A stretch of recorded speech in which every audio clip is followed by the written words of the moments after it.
আসসালামু আলাইকুম রহমতুল্লাহ। সম্মানিত মুসলিম ভাই ও বোনেরা, কথা বলার মতো ভাষা মুখে নেই, শুধু এতটুকু বলবো, হে গাদ্দার মুসলিম উম্মাহ, আল্লাহর গজবের জন্য, আল্লাহর পাকড়াওর জন্য, আল্লাহর আযাবের জন্য প্রস্তুত থাকো। আল্লাহ রাব্বুল আলামিন অবশ্যই এই গাদ্দার, এই জালেম উম্মাদের ছাড়বে না। আল্লাহ পাকের দরবারে কখনো দাঁড়ানো সম্ভব না। কি জবাব দিবে? আল্লাহর কাছে কোনো কিছুই বলা যাবে না।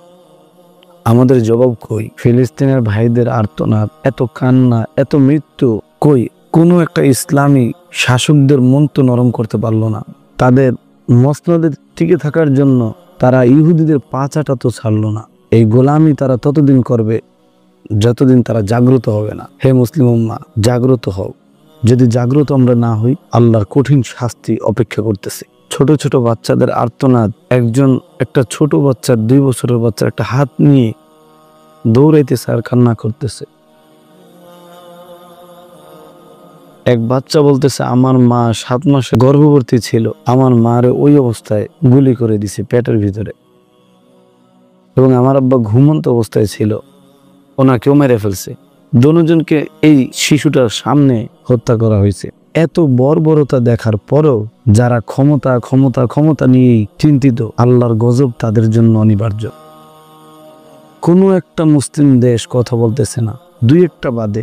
ইরান মাঝে মাঝে নিজেদের অবস্থান জানান দিচ্ছে, কিন্তু 1-2জনের দ্বারা তো হবে না।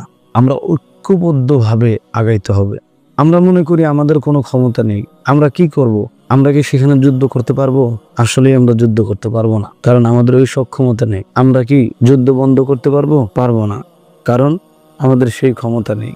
কিন্তু আমাদের হাতের নাগালে যে ক্ষমতাগুলো আছে, আমরা তো সেগুলো করতে পারি। আমরা ফিলিস্তিনি ভাইদের এই ভিডিওগুলো শেয়ার করে দিতে পারি। আমরা ইসরায়েলি পণ্যগুলো ইন টোটাল বয়কট করতে পারি। তাদের যত পণ্য আমরা ব্যবহার করতেছি সবগুলো চিরতর বয়কট করতে পারি। তাদের মিত্রদেরকে আমরা বয়কট করতে পারি। আমরা তাদের পেজগুলো রিপোর্ট মারতে পারি। এইরকম আরো যেগুলো আছে, যেগুলো করলে অন্তত আমার পক্ষ থেকে আল্লাহর কাছে কিয়ামতের ময়দানে যেন বলতে পারি যে আল্লাহ, এই মজলুমদের পাশে দাঁড়াইছিলাম, দাঁড়ানোর চেষ্টা করেছি। আমাদের ক্ষমতা নাই, তারপর আমরা চেষ্টা করেছি। কিন্তু যাদের ক্ষমতা আছে তারা তাদের মসনদ টিকানোর জন্য বসে আছে।